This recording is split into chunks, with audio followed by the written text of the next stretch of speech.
There may be as many as 26 other World War II aircraft that are at the bottom of the Salton Sea. Some still containing bodies. Tonight, on Mysteries of the Southwest, divers make a gruesome discovery at the bottom of the Salton Sea.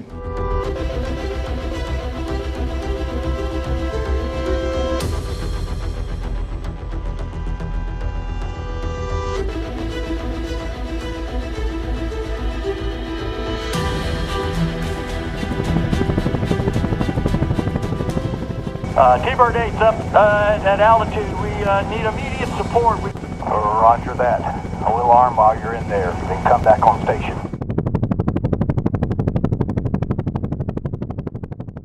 At California's Salton Sea, a search is underway for a small private plane that disappears from radar. The first time I heard about the plane crash in the Salton Sea was from the liaison, Wayne Walker.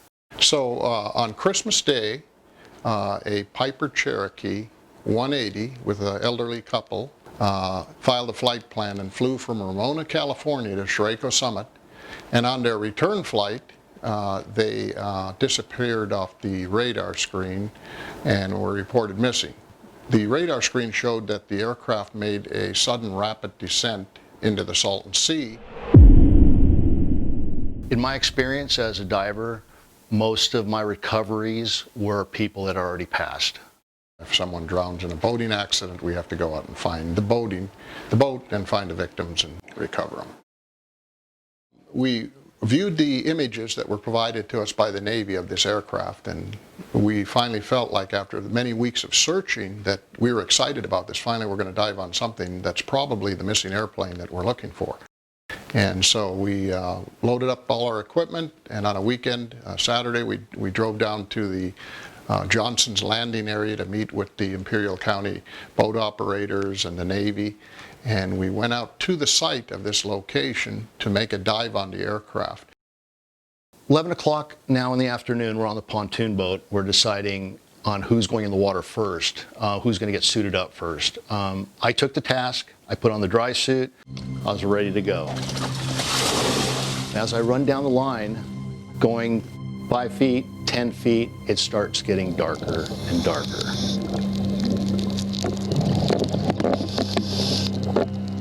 When I hit about 8 feet, just total black. You might as well just close your eyes.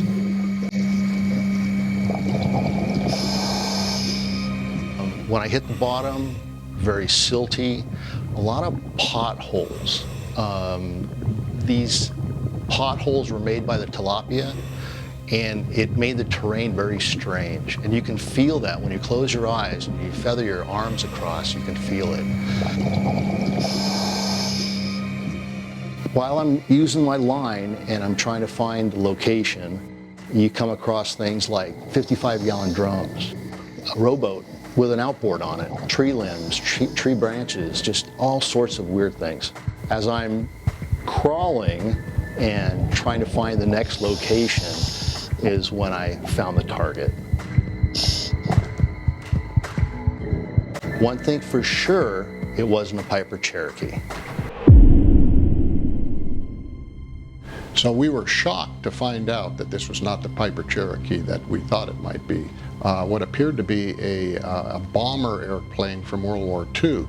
And through some little more research, one of our divers was a Navy veteran, and he identified the plane as a possible TBM Avenger torpedo bomber.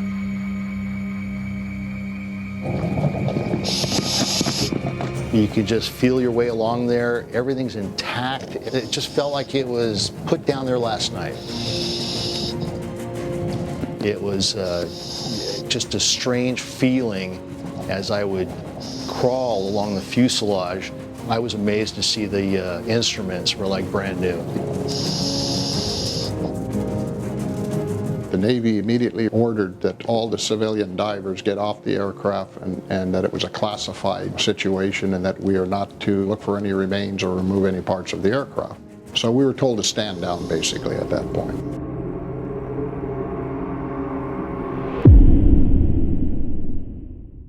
So the Navy had pulled the plug on the operation. We couldn't go any further at that point. But over the next few weeks, There was intense pressure from the public and from the media, and really worldwide, not just local and regional, to find out how this aircraft, whose aircraft was this? How did this aircraft end up in the Salton Sea, and were there any remains on the aircraft?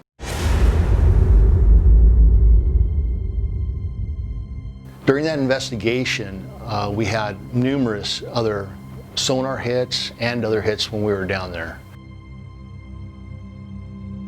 There may be as many as 26 other World War II aircraft that are at the bottom of the Salton Sea. Some still containing bodies. A volunteer group called AeroQuest.org and other experts have listed the types of aircraft that have crashed into or on the shore of the Salton Sea.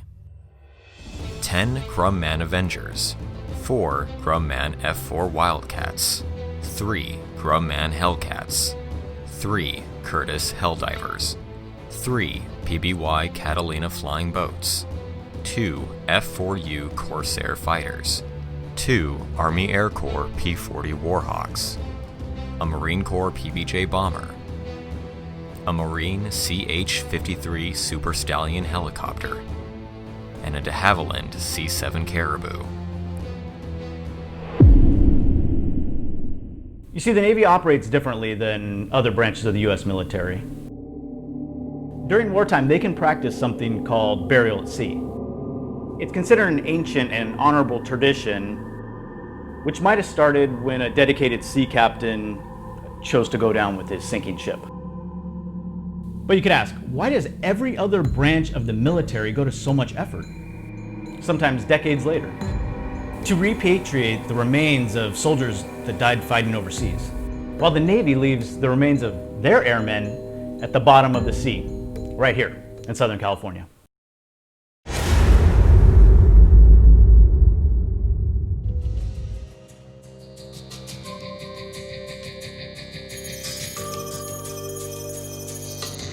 There was a lot of different training going on at the Salton Sea. There was high altitude bombing, glide bombing, dive bombing, skip bombing. All the different services use the Salton Sea for training. Navy, Marine Corps, Coast Guard, and even Army Air. As many as 55 squadrons from carriers rotated at the Salton Sea for rocket training. There was a version of the B-25 bomber called the Marine Corps PBJ. 2 of those were lost at the sea. There was a war going on, and in war, training gets accelerated. So the pilots that were there were motivated and courageous, but they weren't very experienced.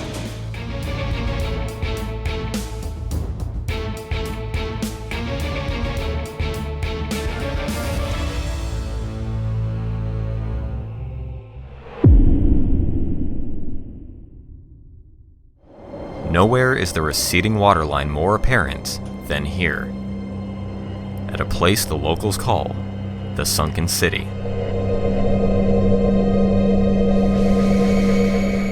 These broken walls and cracked foundations are all that's left of a once thriving resort. In the 1940s, Navy seaplanes would land here. The crews would swim, have lunch, and would enjoy the sunshine. But in the late 50s, the sea level rose dramatically and flooded the resort. It's been underwater ever since. Now, with the sea level falling dramatically, more and more history is going to be revealed.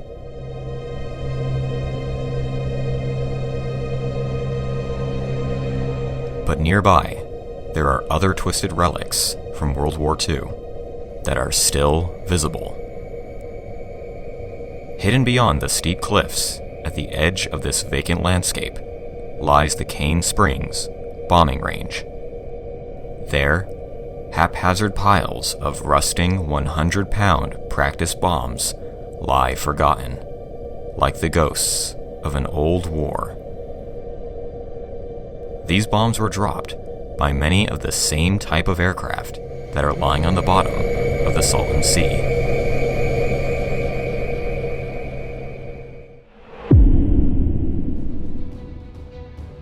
The Salton Sea Test Base was used by the Atomic Energy Commission for the aeroballistic testing of atomic bombs.